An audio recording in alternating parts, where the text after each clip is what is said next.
Todo es por gracia. Este es el tema número 3 de nuestra epístola que estamos estudiando, que es 1 Timoteo. En el capítulo 1, versículo 12 al 17, voy a leer.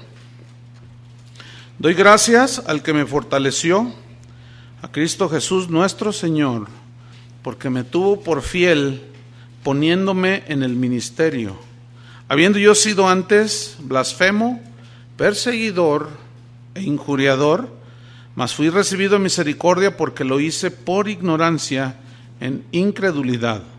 Pero la gracia de nuestro Señor fue más abundante con la fe y el amor que es en Cristo Jesús. Palabra fiel y digna de ser recibida por todos, que Cristo Jesús vino al mundo para salvar a los pecadores, de los cuales yo soy el primero. Por esto fui recibido en misericordia, para que Jesucristo mostrase en mí, el primero, toda su clemencia, para ejemplo de los que habrían de creer en Él, para vida eterna. Todo es por gracia. Por tanto, dice, al Rey de los siglos, inmortal, invisible, al único y sabio Dios, sea honor y gloria por los siglos de los siglos. Amén. Las buenas nuevas del Evangelio consisten en que Dios, por su gracia, en eso consiste el Evangelio, en que Dios, por su gracia, puede cambiar las vidas de las personas que creen en Cristo. Hay múltiples ejemplos allí en las Escrituras, como la samaritana, una mujer que llevaba una vida totalmente disipada y perdida. Cuando tiene un encuentro con Cristo, la gracia de Jesús se manifestó y esa mujer recibió esa gracia y su vida cambió, fue totalmente transformada. Otro caso ahí en el Evangelio es Zaqueo, aquel chaparrito, pequeñito, pero era grande, era en tranzas, era malandrín, pero un día se encontró con Jesús y Dios derramó su gracia en él y su vida fue transformada, de tal manera que el día de su conversión, fíjense, dijo: si yo he defraudado a alguien, se lo devuelvo cuadruplicado, o sea, 4 veces más. O sea, cuando viene la salvación, que es por gracia, debe de haber un cambio drástico, ¿sí? Totalmente notable.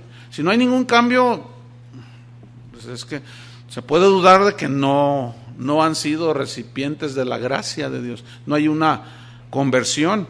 Otro caso allí es el de Pedro, aquel hombre pues atrabancado, aquel hombre injundioso, pero autosuficiente y cuanta cosa. Pero cuando la gracia de Jesús lo alcanzó, pues aquello fue, mira, el apóstol Pedro, ¿verdad? Uno de los apóstoles después de Pablo, de los más pues importantes y nombrados en las Escrituras. Y bueno, tú has sido recipiente de su gracia, ¿verdad que sí? Tú eres un testigo y un testimonio de lo que puede hacer la gracia de Dios cuando llega a nosotros. La pasada graduación, que ha sido la primera, entre todos los estudiantes se graduó uno que fue compañero de ustedes, Abelito, ¿lo recuerdan? Bueno, no sé cuántos sepan ustedes, pero ese muchacho vivía en la calle, vivía en el centro, se quedaba abajo de los puentes, abajo de las bancas, vivía en la calle. Y un grupo de jóvenes que siempre van a compartir al centro, allí le hablaron de Cristo, fíjate nada más. Y ya hasta se graduó de la escuela bíblica. Y el otro día me dijo, te quiero compartir algo, ¿te puedo compartir algo de la palabra que Dios me dio? Le digo, sí, ¿cómo no? Y me suelta un mensaje impresionante. Ya me andaba convirtiendo yo, otra vez. Dije, no, yo cuando lo estaba oyendo hablar dije, no, es que es impresionante la gracia de Dios cuando alcanza a alguien. Bueno, pues esa gracia alcanzó al apóstol Pablo. Dice en el versículo 12, doy gracias, agradecido estoy, en otras versiones dice, agradecido estoy con el que me fortaleció, Le doy gracias al que me fortaleció. Y esta frase nos está demostrando Pablo cómo la gracia capacitadora que Dios da, porque dice, doy gracias, y fíjese, la palabra gracias de gratitud viene de la palabra gracia, ¿sí?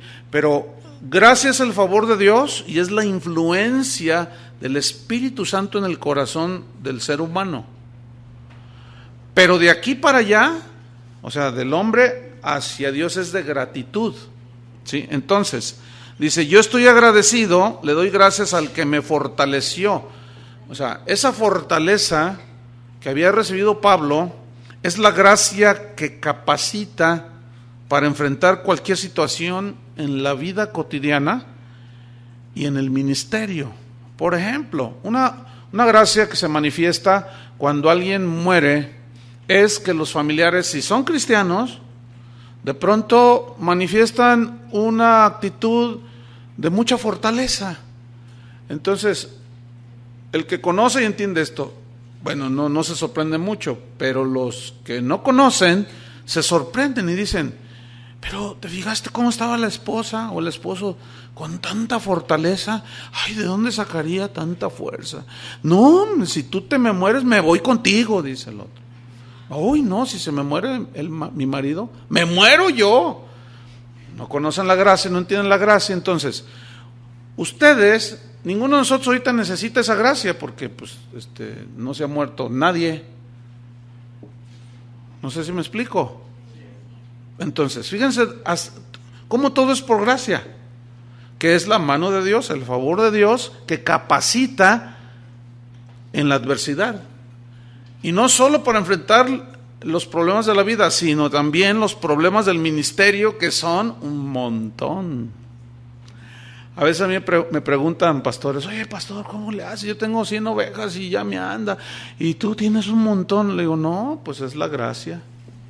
No, hombre, yo me las comía todas las ovejas, las cocinaba diario, de una por una me la comía. Si no tuviera la gracia de Dios, o ya me hubiera ido. Porque ¿quién los puede aguantar a ustedes, hombre? Solo Dios a través de la gracia, ¿no es cierto? Entonces, la gracia, todo es por gracia. En Filipenses 4, versículo 13, San Pablo lo expresó de esta manera: todo lo puedo en Cristo que me fortalece. O sea, la fortaleza que da la gracia de Dios es la capacidad que da la gracia para soportar los problemas de la vida y del ministerio. Ahora, ese versículo tiene un contexto. El contexto es: he aprendido a contentarme cualquiera que sea mi situación. Sé tener abundancia y sé tener escasez. ¿Sí? Estoy enseñado para ambas cosas. Y luego añadió: todo lo puedo en Cristo que me fortalece. O sea, esa es la gracia capacitadora para, bueno, cuando tienes solvencia económica, bueno, pues gloria a Dios, ¿verdad? Pero cuando se te atora la carreta, allí hay que estarse contento con lo que tienes, que no te desesperes, que no pienses que ya Dios te abandonó.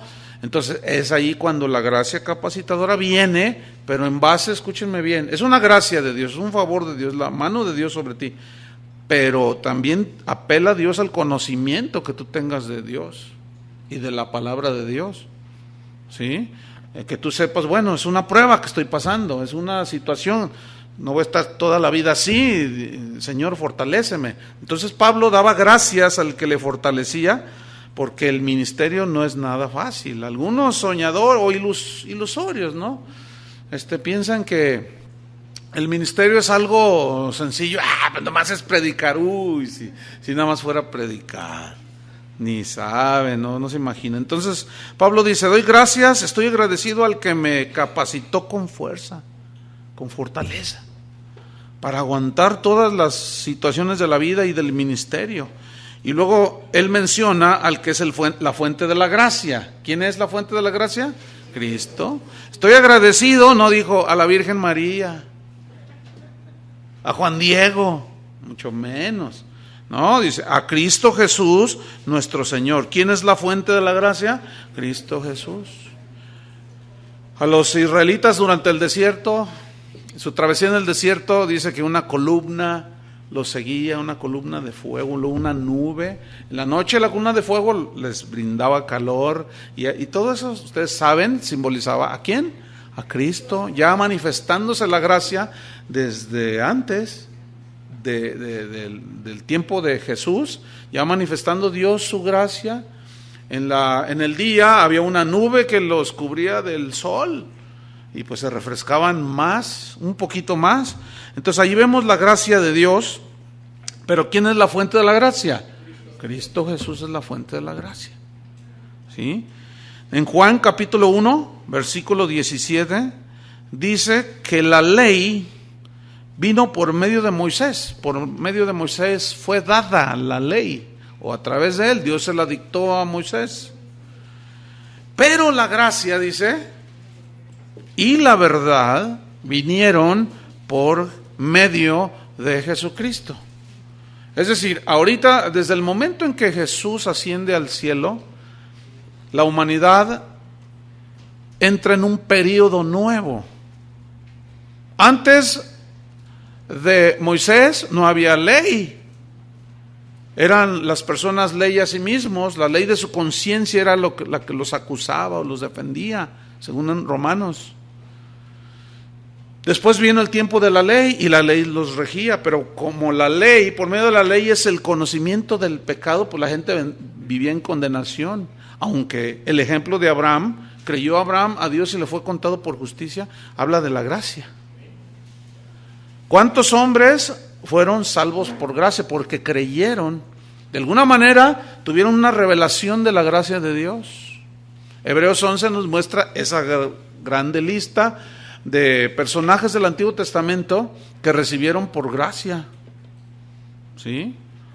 La fortaleza, la salvación y todo lo que la gracia incluye. Entonces dice que la ley por medio de Moisés fue dada, pero la gracia y la verdad vinieron por medio de Jesucristo. Entonces, desde el momento que Jesús asciende a los cielos, se inicia el periodo de la gracia.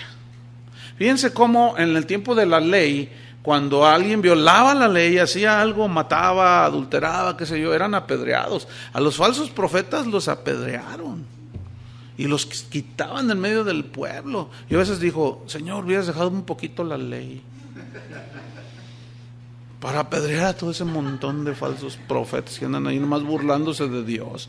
Pero gracias a Dios que estamos bajo la gracia, ¿verdad? Porque a lo mejor a nosotros nos apedrean también. Entonces, por gracia ya no, ¿verdad? Entonces, te vas a quedar con las ganas. Porque la gracia es, vamos a hablar un poquito más. Entonces, vino la gracia y la verdad por medio de Jesucristo. Entonces, Él es la fuente de la gracia. Romanos 3:24 dice que somos justificados gratuitamente por su gracia. Acuérdense que justificado significa declarados justos, sin culpa, ya libres de culpa, liberados. Pero luego añade una palabra muy interesante, gratuitamente, sin costo para nosotros. El costo ya lo pagó Cristo, por amor y por su gracia. Entonces dice, justificados, declarados sin pecado, limpios delante de Dios, gratuitamente, por su gracia. Ahí está, otra vez. Por su favor, porque Él puso su mano, su influencia que tuvo sobre nuestro corazón para creer, mediante la redención, dice Romanos 3:24, mediante la redención, o sea, el pago del rescate que es en Cristo Jesús. Entonces Jesús es la fuente de toda la gracia. 1 Corintios 15, primera carta a los Corintios, capítulo 15, versículo 9. Fíjense lo que decía Pablo. Porque yo soy el más pequeño de los apóstoles. Fíjense la ausencia de soberbia que había en él. No tenía ninguna gota de orgullo, de vanagloria, de soberbia por ser quien era. Al contrario, fíjate, yo soy el más pequeño de los apóstoles, que no soy digno de ser llamado apóstol, porque perseguí a la iglesia de Dios. Pero, dice, por la gracia de Dios, soy lo que soy. Lo que tú hagas, lo que tú tengas, lo que tú hagas en el futuro o vayas a hacer, cuando empieces a ver que Dios te comienza a usar, que a lo mejor Dios ha puesto dones, talentos, habilidades, y cuando tú empieces a operarlas en la gracia de Dios, la gente te va a empezar a reconocer y a decir, ay, hermana, sin usted, quién sabe qué. Entonces, ¿qué vas a hacer tú? ¿Te vas a quedar con la gloria? ¿Qué es lo que hace que tú operes en esos dones? La gracia. Todo lo que tú logres hacer en el Señor, ¿por qué es? Porque eres bien inteligente. Ya sabía yo que tú pensabas eso. Es que yo tengo carrera universitaria. Y hoy estaba oyendo en las noticias que Vargas Llosa, un escritor peruano, va a recibir su 40 doctorado honoris causa. 40 honoris causa. Es una celebridad en el mundo, pero de la Biblia no entiende nada. De Dios no entiende nada. O sea, no es por capacidad humana. Si no, pues imagínate, se los voy a traer de pastor. No es por logros humanos, es por gracia. Ahora, lo que ellos ignoran, aún en el mundo, lo que se logre hacer, es por gracia de Dios. ¿Nunca han pensado que cada mañana que se levantan, imagínate que de pronto tú empiezas así, ay, ¿qué pasó? No hay oxígeno, es que el Señor le cerró. ¿Nunca has pensado que ahí es donde se demuestra la misericordia de Dios y la gracia con todos, buenos y malos, justos e injustos? Hace salir su sol sobre buenos y malos. Ahora imagínate que te estás ahogando allí y luego, Señor, y el Señor le cierra, lo dice, bueno, le abro, pero te voy a mandar la factura, te vendo el oxígeno. Fíjate, tú dices, ay, el oxígeno, pues ese es gratuito, sí, es gratuito. Imagínate si Dios te lo cobrara.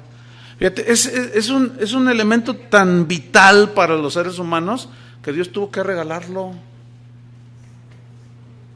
¿Sí? Lo mismo es la salvación, aunque algunos listos ahora te lo quieran vender.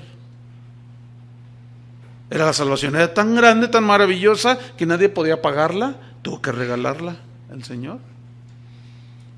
¿Verdad? Entonces, qué tremendo esto.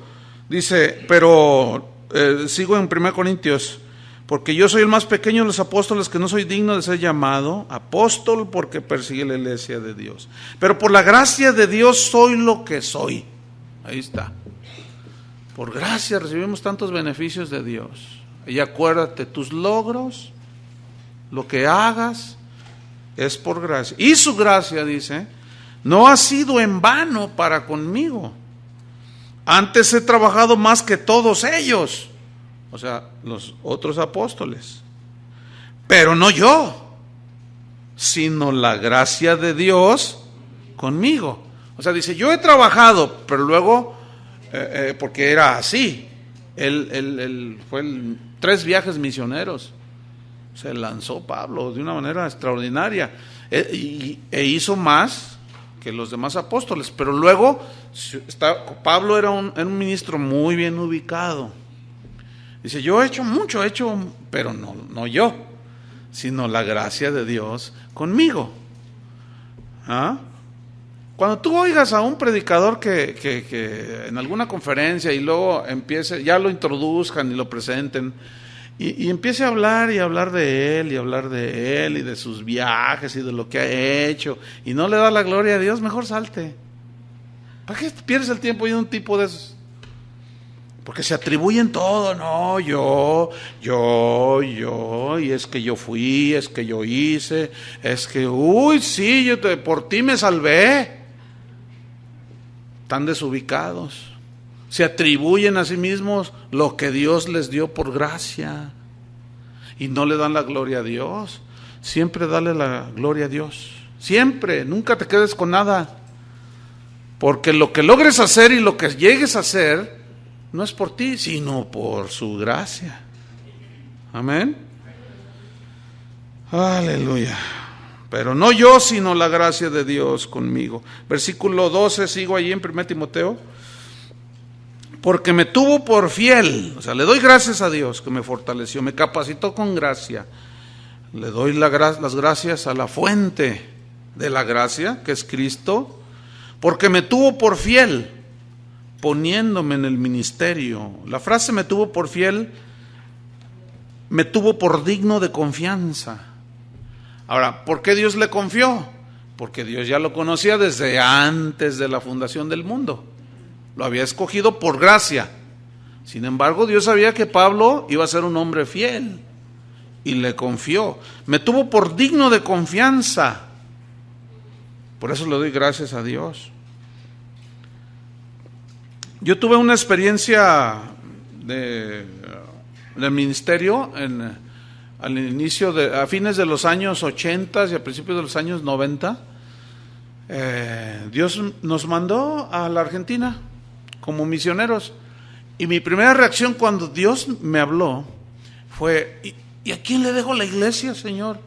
Y me dijo: ¿cómo que a quién? Pues a los que has estado preparando. Entonces, uno siempre dice: sí, pero, ¿qué? Es que, Señor, lo que le estaba yo tratando de decir es que desde mi punto de vista todavía no estaban capacitados para hacerse cargo de la iglesia de una manera directa. Entonces el Señor me aplacó y me dijo: mira, tú tienes que arriesgarte con ellos, así como yo me estoy arriesgando contigo. Y ya me fui tranquilo. Pues sí, porque Dios se arriesga contigo. Pablo dice: me tuvo por fiel poniéndome en el ministerio y le confió, ¿qué? La palabra de Dios. Qué tremendo lo que Dios nos confía. Y luego, para hacer lo que hacemos a veces, lo que muchos ministros hacen, qué terrible va a ser cuando rindamos cuentas. Si tú caminas bien con Dios y guardas bien lo que te dio por gracia, le vas a dar buenas cuentas a Dios. Entonces me fui tranquilo y dije: no, pues sí, Señor. Entonces en lo que me enfoqué fue en ser fiel en lo que Él me estaba dando. Y yo dejé aquí encargado a la congregación, en todos los que ustedes conocen, y me fui. Ni una sola llamadita yo hice desde allá todo el tiempo que estuve. Yo confié plenamente en Dios. Cuando yo regresé, no solo la iglesia siguió, sino estaba crecida, ¿verdad? Entonces, así como Dios se arriesgó conmigo y se va a arriesgar contigo, a lo mejor ya se arriesgó, así también nosotros tenemos que delegar y arriesgarnos. ¿Es posible que fallemos? Sí. ¿Es posible que te fallen los de más abajo que tú tengas como compañeros? Sí. Pero acuérdate que la gracia de Dios nos está capacitando, ¿sí? Entonces, qué tremendo es esto. Me tuvo por fiel, me tuvo por digno de confianza y me puso en el ministerio, dice. Es decir, al ponerlo en el ministerio, Pablo está reconociendo que la gracia de Dios le fue dada para hacer el trabajo de Dios. Uno de los errores comunes en el ministerio de hoy es pensar que cuando se convierte una persona, un hombre o una mujer, y resulta que estos son gerentes de un banco, gerentes de una gran empresa, el pastor asume que automáticamente va a ser líder en la iglesia porque es líder allá afuera. ¿Dónde dice eso? Si siempre en la Biblia se ve que Dios escogió a los menos capacitados. Y ese ha sido un gravísimo error. Yo una vez escuché a un pastor que dijo: mis líderes, si no tienen carrera universitaria, no los acepto en el ministerio. ¡Ay, qué sabiduría! Pregúntenme cómo está esa iglesia. Pues, ahí anda todavía, pero ha sido un desastre.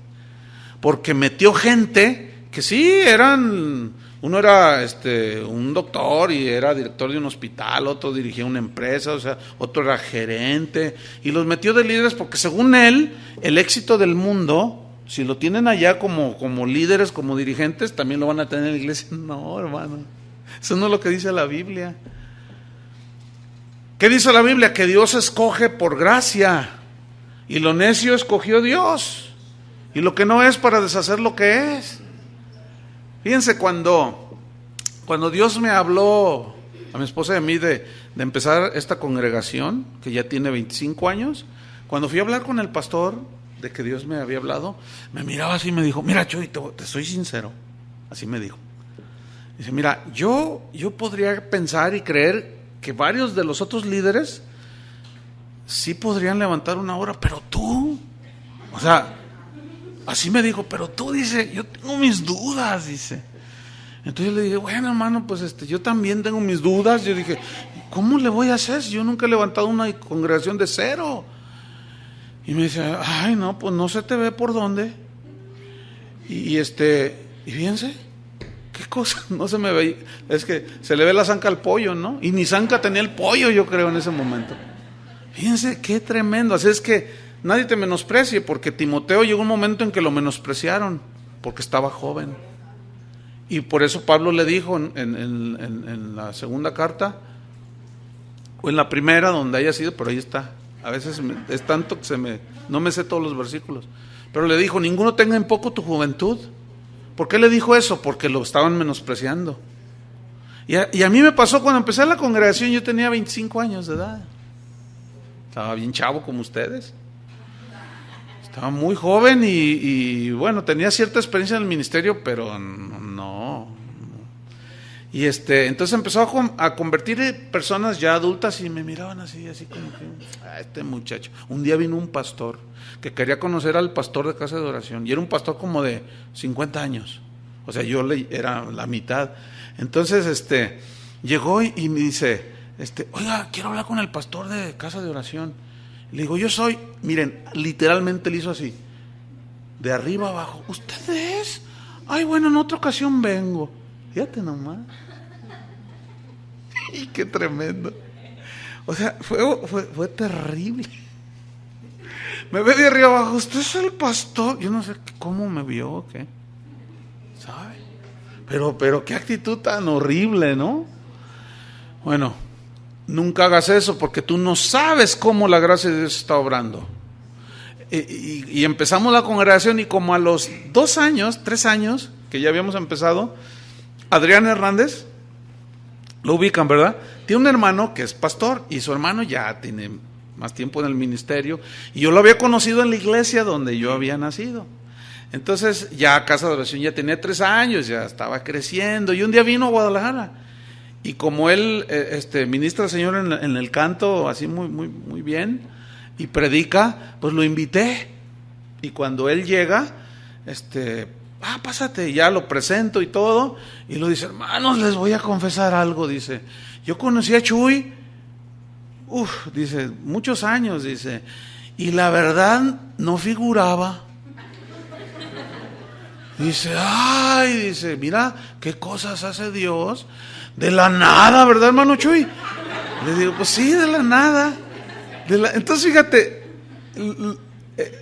todo el mundo reconocía que pues nada, que no eres nada, que yo no era nada. Déjenme decirles una cosa: por la gracia de Dios, y espero seguir así, con los pies en la tierra, yo no me considero nada diferente a nadie, ni a ustedes, ¿no?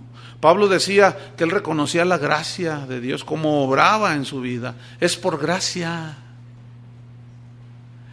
Ahora imagínate cuando un ministro se enorgullece: es que yo tengo 500 personas. Oh, es por ti. Cálmate, Nabucodonosor, al rato vas a andar como bestia ahí.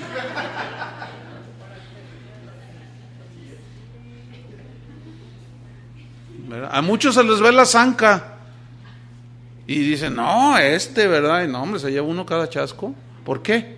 Porque no es la capacidad humana, es la gracia de Dios. ¿Qué es? La gracia de Dios. Entonces, me puso en el ministerio, me capacitó. 1 Corintios 15:10. Por gracia. La salvación es por gracia, todo es por gracia.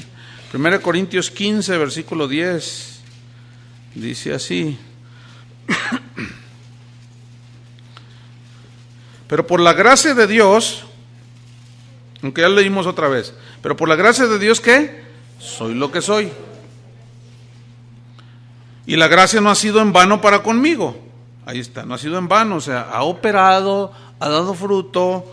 Antes he trabajado más que todos ellos y ubicado, Pablo. Y tenemos que ubicarnos nosotros igual. Pero no yo, sino la gracia de Dios conmigo.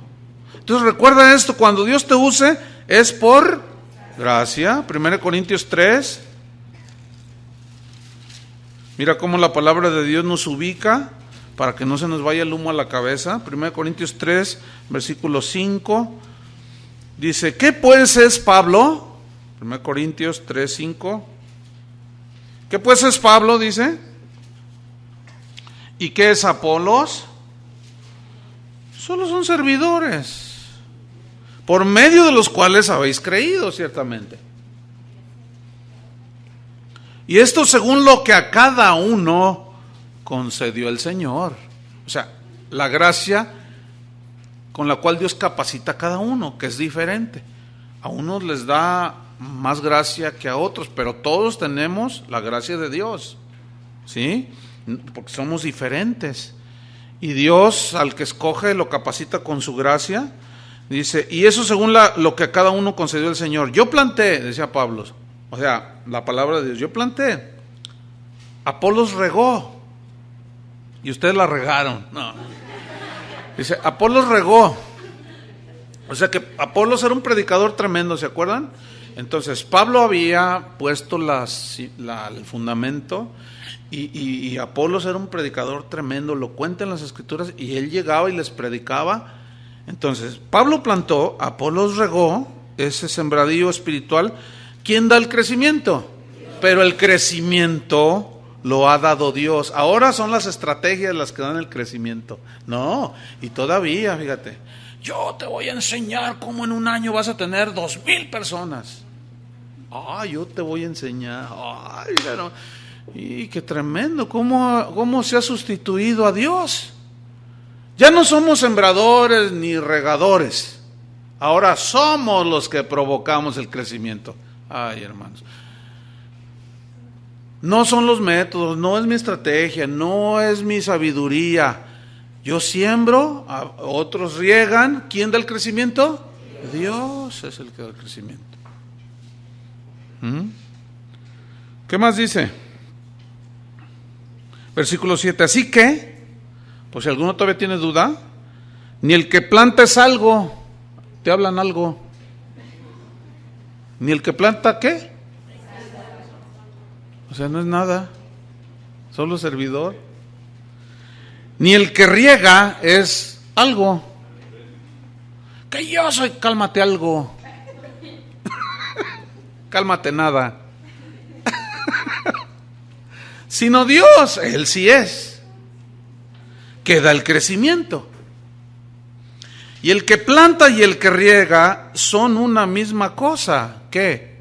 Algo, nada. Aunque cada uno recibirá su recompensa de su trabajo conforme a su labor. Pero lo que logre hacer es ¿por qué? Por gracia. Versículo 9, porque nosotros somos colaboradores de Dios, somos achichincles. ¿Cómo le dicen a los adolescentes? Los chachos. Somos los chachos del Señor, o sea, los sirvientes del Señor, los que nos dice, ve y vamos, hazlo y lo hacemos. Nosotros somos colaboradores de Dios y vosotros, les decía Pablo a los Corintios, sois la labranza de Dios, o sea, el campo, lo que se está formando, edificio de Dios. Pero noten el versículo 10, conforme a la gracia de Dios que me ha sido dada. Es decir, fíjate, tú vas a lograr solamente aquello para lo cual Dios te va a capacitar por su gracia. No más, no menos. Y ahí es donde otra vez caemos en errores y en desbalance, en desequilibrio, cuando vemos a un pastor que tiene una mega iglesia y tiene 20,000 personas. Entonces yo digo, si él pudo, ¿por qué yo no? Todo lo puedo en Cristo que me fortalece. Pero esa es la gracia de Dios para él. ¿Sí? Esa es la gracia de Dios para él. Y ahí están, que el método, y que quién sabe que ahí meten en ayuno a la gente. Pero no es cuestión de torcerle el brazo a Dios y de ayunar y de que... Es la gracia de Dios en la labranza de Dios la que produce el crecimiento que Dios quiere. No el que yo quiero. Porque yo puedo anhelar tener una congregación de 20,000, pero ¿tendré la gracia para pastorearla? ¿Tendré la sabiduría de Dios? A lo mejor me da una gracia para 400. Bueno, pues esas hay que dirigirlas en toda su trayectoria en esta tierra, camino al cielo. Esa es la medida de la gracia. Es diferente para cada uno. Además, el trabajo es diferente. Yo sembré, decía Pablo, Apolos regó. O sea, nos complementamos. Entonces, todos esos seminarios de venga y sepa y aprenda cómo crecerá su iglesia a miles. Pura mercadotecnia. Yo, dice Pablo, como perito arquitecto, puse el fundamento. ¿Quién es el fundamento? Cristo. Y otro edifica encima, como Apolos edificaba. Pero luego dice, pero cada uno mire cómo sobreedifica. O sea, a mí me compartieron, pusieron el fundamento. Otros predicadores y maestros edificaron en mí la palabra. Pero luego yo miro, debo de ver cómo yo sobreedifico. Entonces, ¿ven cómo dependemos los unos de los otros? Entonces, Dios, ¿qué va a premiar? A ver, aquí tenemos un pastor con 50 ovejas y aquí tenemos uno que tiene 10,000. Si el de 50 es fiel a su llamamiento, igual que el de 10,000, ¿a quién le va a dar más premio? A los dos igual, porque Dios no premia el número, sino la fidelidad en el llamado. Así es. Y ahí es donde los que abusan, los fraudulentos, apelan a la codicia de los pastores. Porque ¿quién no quiere tener una iglesia grande? Pero luego, como te la presentan, te están apelando a tu codicia porque luego ya asumen, no, pues si yo soy pastor de una iglesia grande, yo voy a ser reconocido. Yo voy a ser un hombre que la gente va a respetar porque... Fíjense, a mí me pasó algo bien especial. Cuando empezamos, pues empecé con los que hoy son los líderes. Y yo me empecé a juntar con pastores y me miraban con simpatía, pues estaba joven. Y me miraban, no le echas ganas, muchacho, y no sé qué, ¿no? Entonces, mientras fuimos una iglesia pequeña, entre comillas, porque para Dios no hay eso, Dios ve todos como una sola. Pero así como los hombres vemos, mientras fuimos una iglesia pequeña, oye Chuy, pero nomás empezó a crecer la congregación y hubieran visto, se me echaron encima. Y yo no entendía, ay, te crees mucho, ¿por qué me dices eso? No, que tú, pero ¿por qué me estás diciendo eso? No, sí, te crees un quién sabe qué, que yo me sacaba de onda y me regresaba a mi casa. ¿Y por qué me diría eso el pastor? Hasta después Dios me dijo, porque es un montón de envidiosos. No todos me decían cosas, pero hubo muchos que me decían. Dice, mira, mientras eras una iglesia pequeñita, pues te mira, pero ya creciste y te vieron como competencia. No hagas lo mismo, el Señor me dijo, no hagas lo mismo. ¿Cómo nos vamos a ver como competencia, hermanos? No podemos vernos como competencia. ¿Cuándo has visto que tu ojo izquierdo compita con el derecho? Te vas a hacer visco.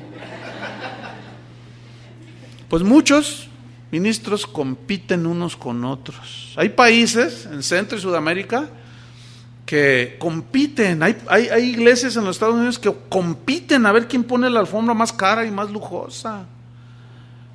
A mí me consta de iglesias donde apenas estrenaron un teclado que costó $3,000.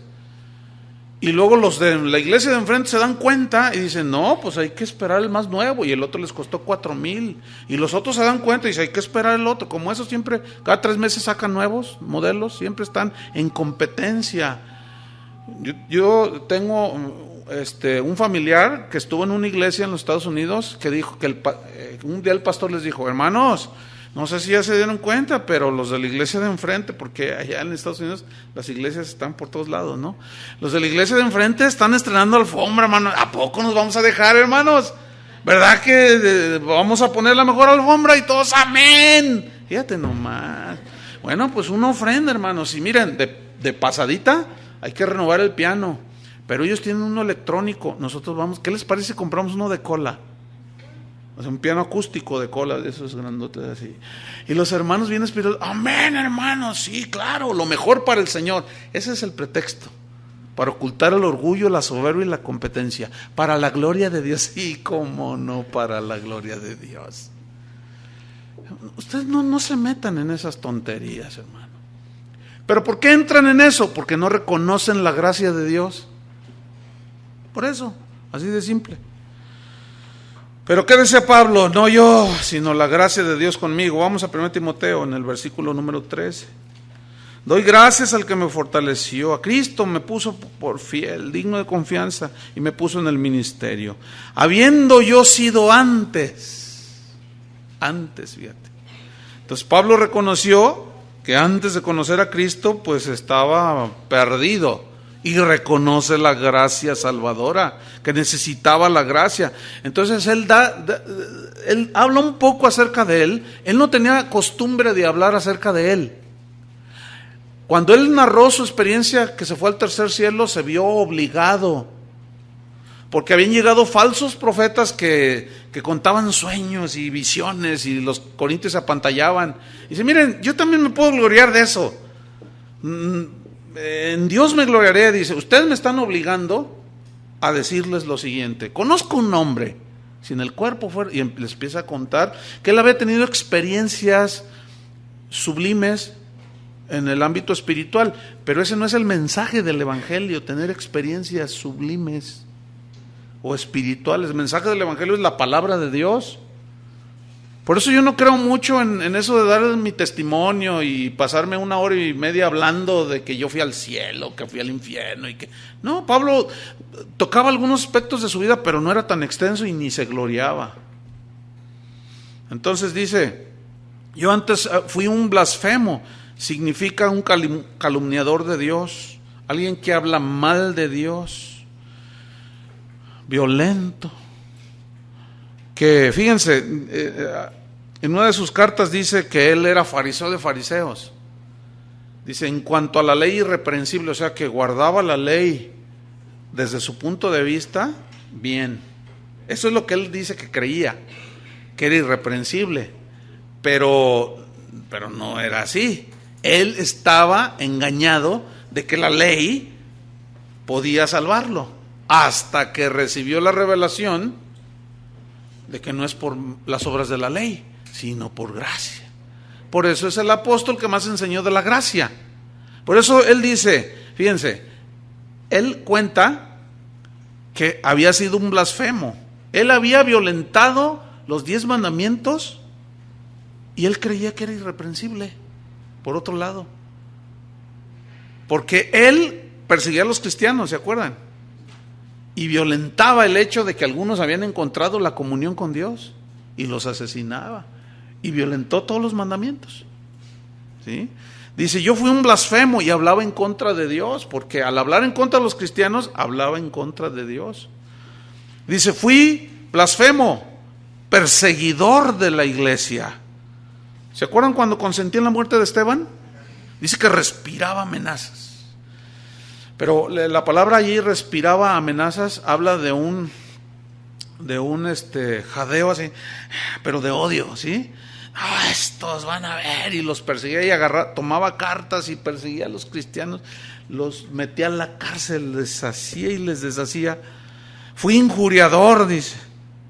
Su trato era violento, eso significa injuriador, o sea que tenía un trato violento físicamente y verbalmente contra los cristianos.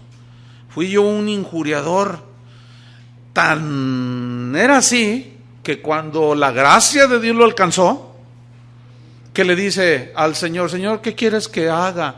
Dice, mira, un discípulo llamado Ananías va a orar por ti, vas a recibir el Espíritu Santo y vas a ver. Entonces Ananías estaba orando. Y Dios le dijo, te voy a mandar aquí a Saulo para que le ponga las manos y reciba el Espíritu Santo y vea, ¿a quién me vas a mandar? A Saulo. ¿Qué no sabes que es el que nos persigue, el que nos... Sí sé, no te preocupes. Pero fíjate, después los discípulos, dice ahí en el libro de Hechos, que los discípulos lo miraban con recelo, así como, no, o sea, ¿por qué? Porque los maltrataba. ¿Sí? Hagan de cuenta que se convierte el cardenal de aquí de Guadalajara. Día de veras, así más o menos.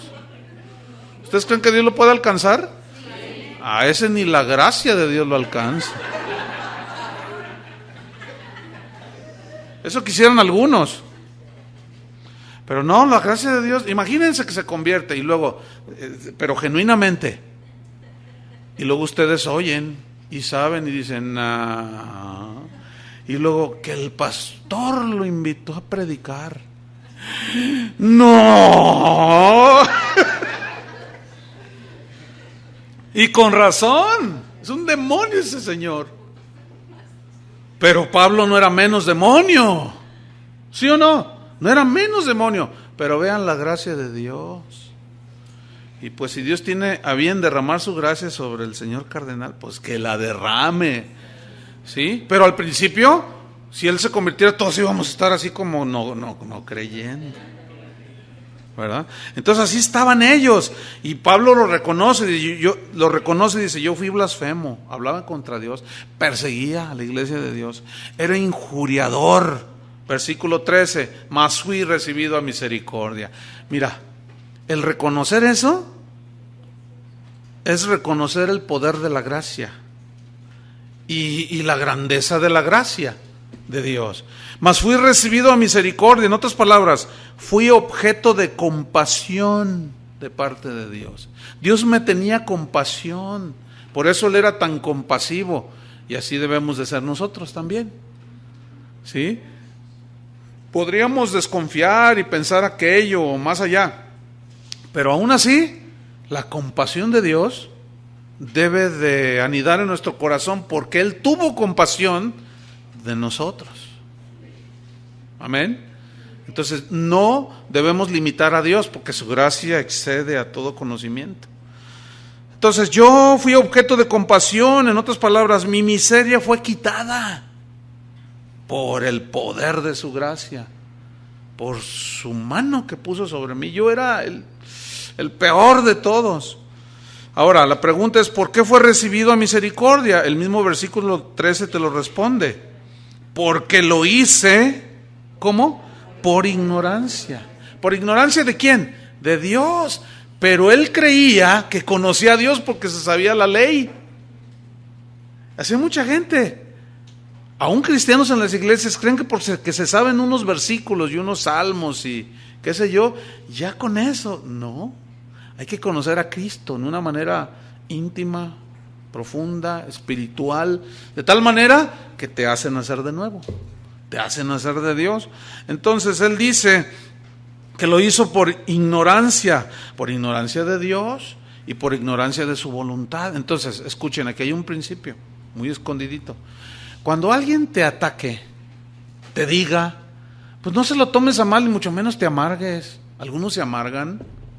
No, ¿por qué lo están haciendo? Por ignorancia. No conocen a Dios, no conocen su voluntad, no conocen su palabra. Entonces no te des por ofendido, porque eso es muy común, ¿verdad? Ay, me dijo, y Dios va a hacer justicia y quién sabe cuánta cosa.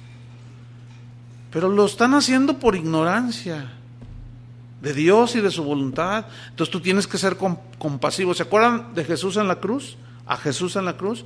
Padre, perdónalos, no saben lo que hacen. ¿Ven?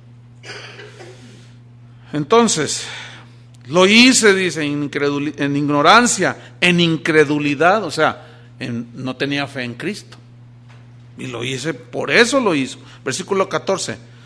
Pero, estos sí son peros que valen, ¿verdad? Pero la gracia de nuestro Señor fue más abundante con la fe y el amor que es en Cristo Jesús. Yo quiero que noten cómo Pablo contrasta la medida de la gracia. Pecado abundante, porque él dice que fue injuriador, blasfemo, perseguidor, mucho pecado. Fíjense, abundancia de pecado en su vida, y fíjense cómo contrasta con la abundancia de la gracia. Pero la gracia de nuestro Señor fue, ¿cómo? Más. Ese más es en relación a sus injurias, su persecución, su blasfemia. ¿Entienden? O sea, su pecado era mucho, pero hubo más gracia. Por eso él escribió en Romanos 5:20. Dijo, cuando el pecado abundó, sobreabundó la gracia. Por cuando el pecado abundó, sobreabundó. O sea, se derramó la gracia sobre el pecado, sobre su vida. Una vez un amigo mío, un conocido mío, un pastor, contó que había hecho una reunión al aire libre y empezó a predicar. Entonces dice que se paró enfrente de él así un hombre que traía se veía pues así como norteño, ¿no? Un hombre así de pues de rancho, de pueblo, ¿no? Pero elegante el hombre. Entonces que se le quedaba mirando así con las manos así, lo miraba y él predicaba, y Cristo puede perdonar tus pecados. Y entonces hubo un momento en que aquel hombre le dijo, eso que usted está diciendo, ¿qué tan cierto es? Porque si usted me dice mentiras, y el hombre se mete la mano hacia atrás y saca un pistolón, y dice el hermano, Tomás se llama, el hermano allí sí creyó, ¿verdad? El Tomás. Y dice mi amigo el pastor Tomás, dice, cuando vi el pistolón así, dice, más te vale, le dice, que sea cierto lo que dices. Y dice, entonces yo, imagínate, dice que le empezaron a temblar las piernas, pero en eso vino la gracia. Y que le dijo, Dios te ama tal y como eres. Entonces el hombre tenía la pistola en la mano, y cuando le dijo eso, la puso en la plataforma, porque estaba así en la orilla, y la puso así. Y le dijo, aunque yo haya tenido 20 mujeres, aunque hayas tenido 50, aunque yo haya matado 5 personas, aunque hayas matado 20 personas, aunque lo que sea. Y dice que el hombre se quebró, bien tremendo, y empezó a llorar. Y le, límpiame, Señor. Y se convirtió, una conversión tremenda ese hombre. Después vino con él y le dijo, pues tengo 10 mujeres. ¿Qué hago? Dice. Y me dice Tomás, y ahí ya empezó a dudar. Otra vez volvió a las andadas. Y que le dijo, ay, pues déjame orar, dice, para pedir una guía de Dios, para aconsejarte, qué sé yo. Entonces cuando ya se vieron de nuevo, le dijo el hombre, le dijo, no, ¿sabes qué? Ya me habló el Señor. Me dijo que me voy a quedar con la que me casé, con la primera. Y las otras las despidió. Y se quedó con su única esposa, con su legítima, más bien. Esas son conversiones, hermano. Pero cuando la gente no tiene convicción, no están convertidos, no son recipientes de la gracia y siguen viviendo como quieren vivir, no han sido salvos. No, es que la gracia de Dios abarca, sí, es cierto, pero no todos reciben esa gracia. ¿Por qué? Porque no se convierten. Entonces, sí, qué tremendo. Entonces Pablo contrasta, cuando el pecado abundó, sobreabundó la gracia. Qué maravilloso. Versículo 15. Dice, palabra fiel y digna de ser recibida por todos. ¿Por qué dice palabra fiel? Porque es dada por un Dios. O sea, palabra fiel se refiere al Evangelio. ¿Por qué es fiel? Porque Dios nunca te va a echar mentiras. Dios nunca te va a engañar. ¿Te imaginas que aquel día tú te mueres y llega el momento de dar cuentas a Dios, qué sé yo? Entonces tú le dices, Señor, yo creí. No, pues ¿quién te dijo eso? No, pues me dijeron que era por fe. No, tenías que haber pactado con la televisora.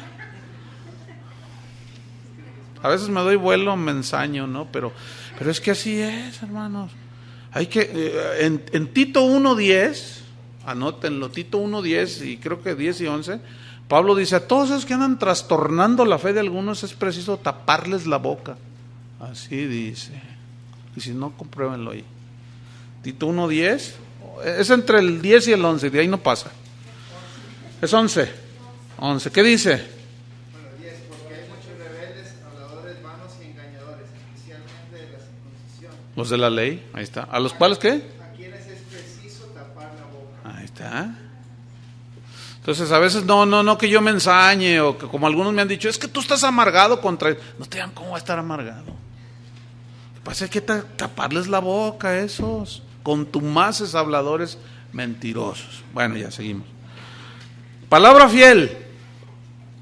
O sea, Dios nunca te va a mentir, por eso es palabra fiel, porque Dios es un Dios fiel. Y digna, merecedora de ser recibida por todos. ¿Cuál es ese mensaje digno y fiel de parte de Dios? Que Cristo vino al mundo. Fíjate, este verbo vino al mundo habla de su eternidad. O sea, de que Él ya existía desde antes de cualquier cosa. Vino al mundo, o sea, ¿dónde estaba antes de venir? Pues con el Padre, que es es la imagen misma de su sustancia. El verbo encarnado, el Hijo de Dios, vino al mundo. La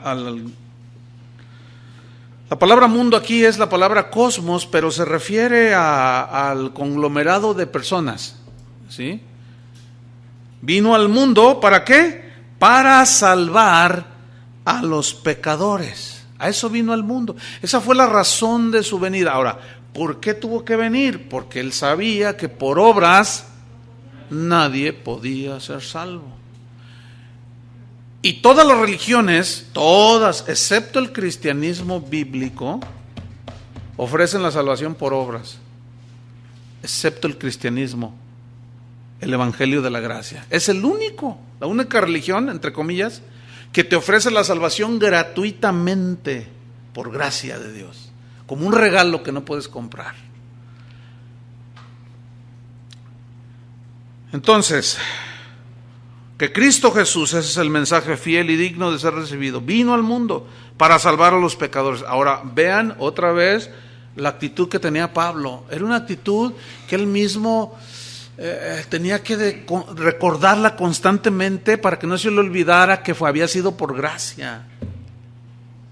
De los cuales pecadores, ¿qué dice? Yo soy el primero, o sea, el peor de todos. Yo fui de lo peor. Así que yo no tengo nada en qué gloriarme. Yo no hice nada. Yo no soy nada. Y lo que soy es por la gracia de Dios. Pero ese mensaje es digno de ser recibido. Todos los pecadores. Pero yo soy el primero. No, ahora todos quieren ser el primero, pero el primer lugar en las sinagogas. En las sillas. El otro día que estuve en un evento. Dice, ay hermano, ¿ustedes qué hacen allá en México cuando se hace un evento a nivel ciudad y participan varios pastores? Le digo, bueno, pues lo que ustedes hacen sí, pero es que todos quieren participar y todos quieren decir su rollo. Y le dije, no, yo cuando participo en algo, que empiezan con su rollo, no, que a mí me van a dejar dar 5 minutos y que yo voy a hablar. No, que no hable nadie. ¿Para qué? Pues es que como ven el montón de gente, dicen, ahorita es cuando me van a conocer, imagínense. Son puras actitudes de la carne, horribles. Entonces nunca pidan foro, dejen que Dios se los dé. Nunca pidan que no sabes quién soy yo. Aquí está un loquito, no sabe quién es.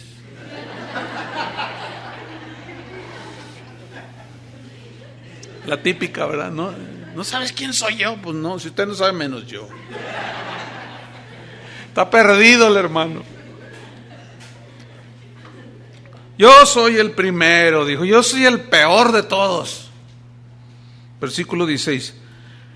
Pero por esto, porque fui el peor, fui recibido a misericordia, a compasión de Dios. Me vio tan perdido, por eso fui recibido a misericordia. ¿Para qué? Jesucristo mostrase en mí el primero toda su clemencia. Fíjate, la razón de que Dios salvó a Pablo, en este caso, no fue para hacerlo apóstol. No fue para hacerle un gran ministro. ¿Saben para qué lo salvó? Dios, para mostrar su gracia. Para que nos demos cuenta de lo bueno que es Dios. Fíjense, cuando Dios hizo el huerto, hizo la tierra, puso al hombre en el huerto, ¿se acuerdan? Y le dijo Dios, fíjate la abundancia de la gracia de Dios y de su generosidad. Le dijo al hombre, mira, Adán, ven para acá. Y ahí va Adán. Dice, mira, de todos los árboles del huerto, ¿qué? Eso es abundancia de parte de Dios. Eso es generosidad. De todos los árboles del huerto puedes comer. Y lo lleva a un arbolito ahí todo chiquito, qué sé yo, uno solo. Y dice, menos de este. Dios estaba mostrando su generosidad, ¿no es cierto? Pero luego llega el diablo y le dice, ¿con que Dios os ha dicho que de todos los árboles y de este no? Y dice, sí, de este me prohibió. Qué mezquino es Dios. Mira nomás, este es el bueno. Y el hombre quitó. ¿Saben cómo estaba Adán? No sé cuántos han visto el comercial en la televisión, que me gusta verlo y digo, ay, así son algunos hermanos, que anuncian una camioneta Chevrolet, es una Cheyenne, que llega el ranchero, ¿verdad? Con su hijo. ¿La han visto esa? ¿Verdad? Y luego, mira mi hijo, le dice, y se ve unas tierras impresionantes, ¿no? Mira hijo, un día todo esto será suyo.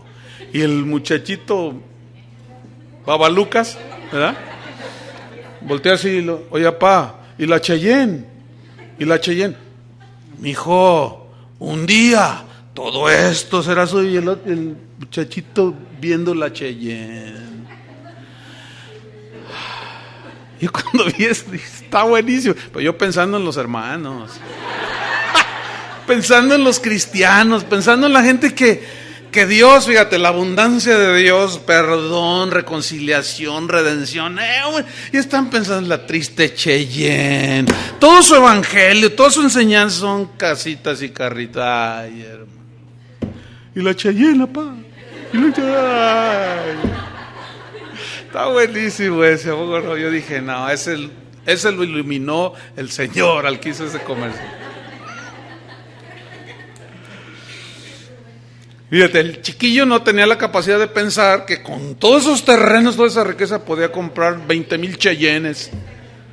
Y así están muchos cristianos, están enfocados en la Cheyenne. Pero teniendo al dueño de todo, pues te puede dar muchas Cheyennes, muchas camionetas. En fin, así está el asunto. Entonces dice Pablo, yo fui salvado para que Jesucristo mostrase en mí, el primero, o sea, el mayor de todos los pecadores, toda su clemencia. Toda su clemencia. Fíjate, habla de la grandeza, de la abundancia, de la gracia. Toda su clemencia. Miren, esa gracia nos alcanzó a nosotros. La gracia de Dios, al paso de los años, no se envejece, no se debilita, no se corrompe. Por eso dice en 1 de Pedro el apóstol, dice, mas al Dios de toda gracia, el Dios de toda gracia. Para ejemplo, dice, fíjate, y aquí estás tú incluido, fui recibido misericordia para que Jesucristo mostrase en mí el primero toda su clemencia, para ejemplo, muestra de los que habrían de creer en Él para vida eterna. Todo por gracia. Por tanto, fíjate, él termina este pensamiento acerca de la gracia. Por tanto, dice, en vista de, como consecuencia de todo esto, yo reconozco, y eso es lo que debemos de reconocer.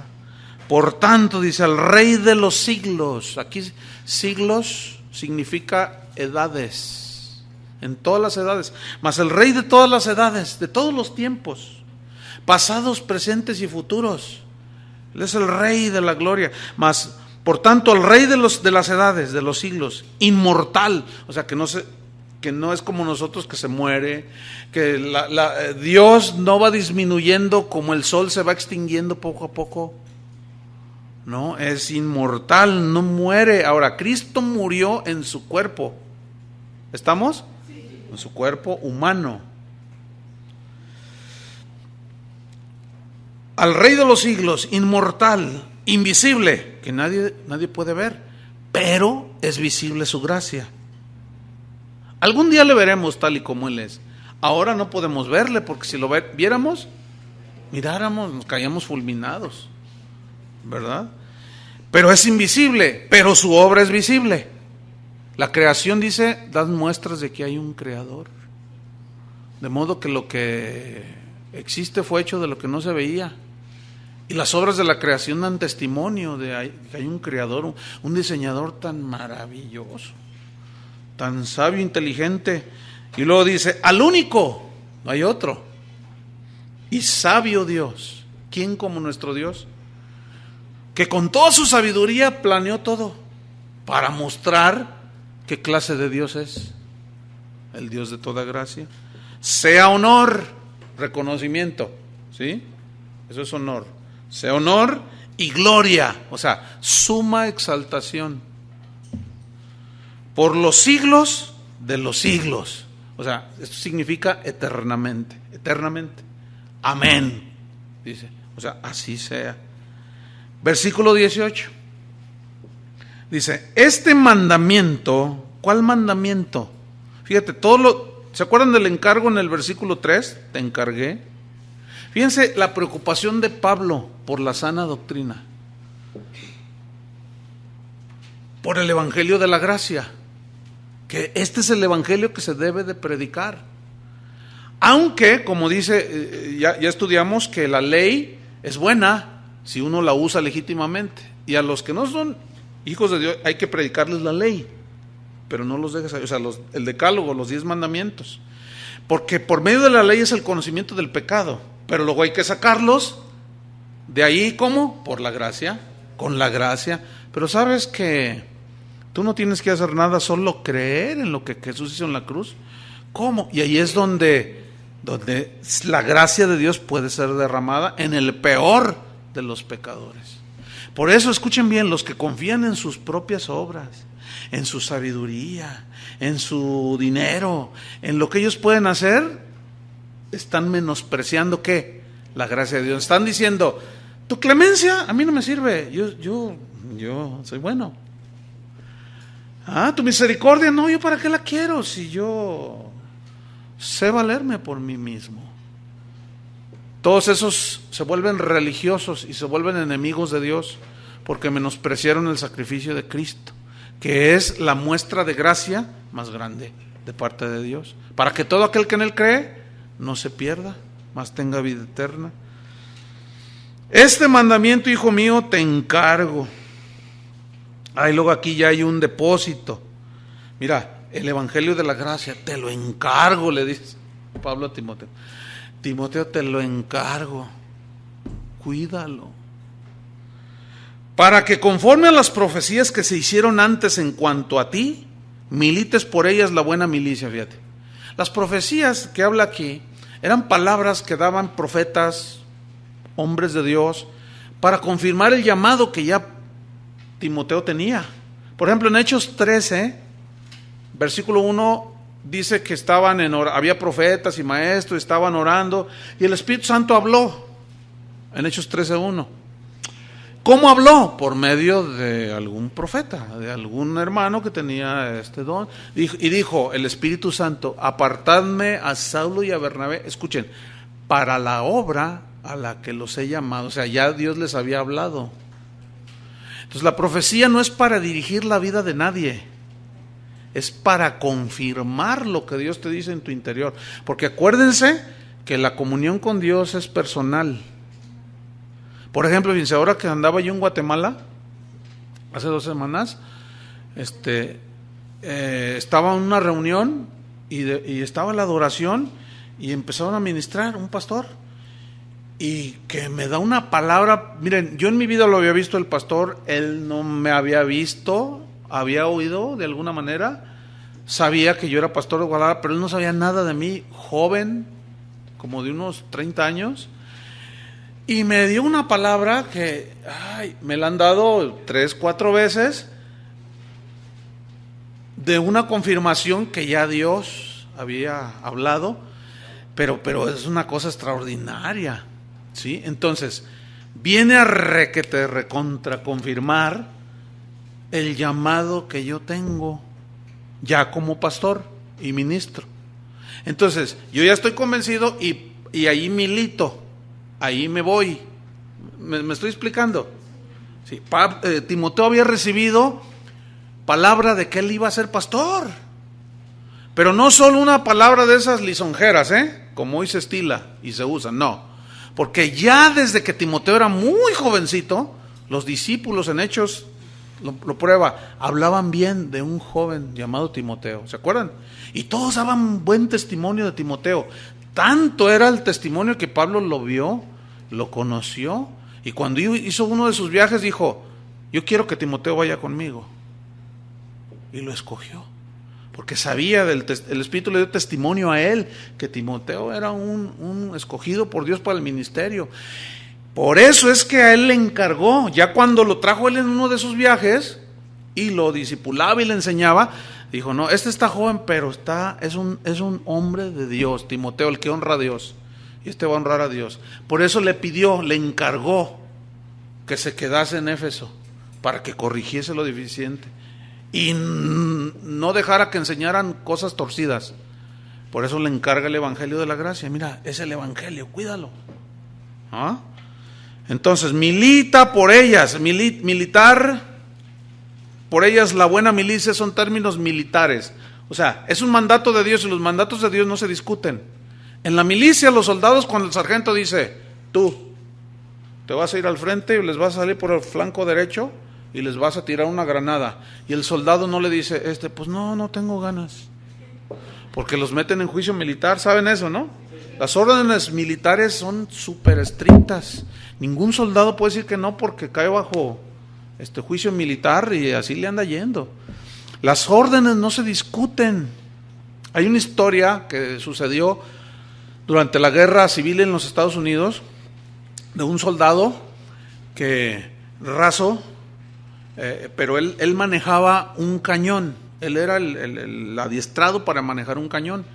Entonces, cuenta esta historia que sucedió en las colinas de uno de los estados, ahí en Minnesota, durante la guerra civil en los Estados Unidos, que el capitán del pelotón le dijo a ese soldado, apúntese a aquella casa blanca, y ya le da las instrucciones y el tipo apunta. Entonces dice, ¡fuego! Y ¡pah! Truena el cañón y la casita voló en pedazos. Ahí se ven escondidos unos enemigos.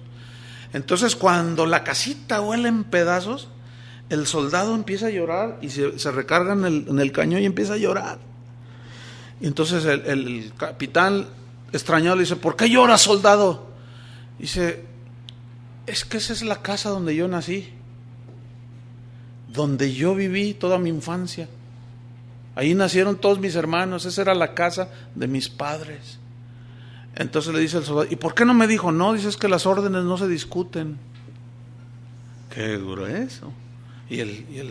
Ya se andaba flaqueando el capitán, el otro ya andaba así como, porque los sentimientos a veces nos ganan. No, las órdenes de Dios no se discuten. Y ese es el término que usa. Mira, Timoteo, ni me discutas, milita en tu llamamiento.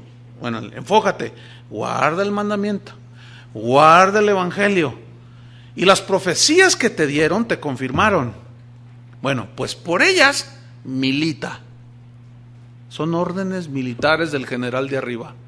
Cuida el evangelio. Pero Señor, es que ¿qué? Dispara.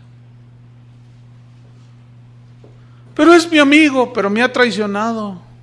Dispara, Timoteo. Ay. ¿Entendieron la analogía? Versículo 19, aquí está la razón del por qué, dice, manteniendo la fe, o sea, mantén la fe, o sea, aquí la fe es las verdades del evangelio. Y no solo las verdades del evangelio debes de mantenerlas, sino una buena conciencia De manera que si tú traicionas el mensaje y lo diluyes, Timoteo, te las vas a ver con Dios. Desechando, o sea, la buena conciencia y las verdades del Evangelio, la cual naufragaron. Este es un término que se usa para los barcos cuando naufragan. Cuando un barco naufraga en medio del mar, ¿cómo se queda? Aislado de todo. Fíjate, naufragaron, se quedaron aislados. En cuanto a la fe, o sea, las verdades del Evangelio, algunos de los cuales son Himeneo y Alejandro, a quienes entregué a Satanás para que aprendan a no blasfemar. ¿No les gusta ese versículo, verdad que no? A nadie le gusta. Parece como que los cristianos no leen la Biblia. Yo no sé qué Biblia leen. Porque hoy se burlan de Dios, tuercen el Evangelio, y luego por ahí alguien levanta la voz y dice, no, y hasta nombre da. No, ¿qué es eso? Eso, y Dios es amor, lo primero. No juzgues para que no seas juzgados. No, se dice el pecado, pero no se dice el pecador. Y quién sabe cuánto rollo dicen. Y resulta que la Biblia da nombres.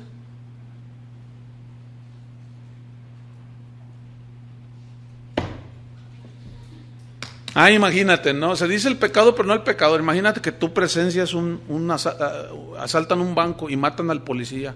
Y a una señora que iba a depositar le dan un balazo en la frente, y a su niña también le dan un balazo y la matan. Y tú viste, y llega la poli. Llega la policía y dice, ¿quién vio? Dice, bueno, yo, a ver, descríbame a los asaltantes y asesinos. No, yo le digo el pecado, pero no el pecador. Porque le dice, mire señora, no me venga con sus payasadas, le va a decir el policía. ¿Cómo que me va a decir el pecado, no el pecado? El pecado ya se vio, pero necesitamos agarrar a los asesinos. No, es que ¿dónde está el amor? ¿Cómo cuál amor? ¿Qué no está viendo lo que hizo? Estos asesinos pueden volver a asesinar personas y a robar. Y ustedes saben que la ley dice que si tú sabes y no declaras, te haces cómplice de aquel. La ley te lo dice y la palabra de Dios no calla. Así está la cosa. Pero la ignorancia de los hermanides, que el Dios de la gracia, sí, Dios de la gracia. Pero aquí que Pablo no está usando la gracia, dice, no, la gracia para los que creen, pero los que se burlan, los que tuercen el Evangelio, esos hay que torcerlos. Ya si Dios después hace misericordia con ese asunto de Dios, pero nosotros vamos a defender el Evangelio. Y Himeneo y Alejandro los entregué a Satanás. ¿Qué significa eso? Los sacó de la iglesia, de la comunión de la iglesia. ¿Por qué? Porque empezaron a decir blasfemias contra Dios, empezaron a torcer el Evangelio. No se junten con esos. Y cuando entregarlos a Satanás es dejarlos a merced de Satanás. ¿Por qué? Porque se quita la cobertura de la iglesia, la cobertura de Dios. ¿Se acuerdan en 1 Corintios 5? Capítulo 5 del fornicario de Corinto, que también andaba haciendo y deshaciendo, y Pablo lo regaña y les dice, ustedes no han hecho nada. Dice, al tal entregué a Satanás para destrucción de la carne, a fin de que su espíritu sea salvo en el día del Señor. Hay disciplina en la iglesia, hermanos, pero hoy no se ejerce la disciplina en la iglesia. Pero ahí están las instrucciones claras para que aprenda a no blasfemar. Bien, aquí vamos a quedarnos.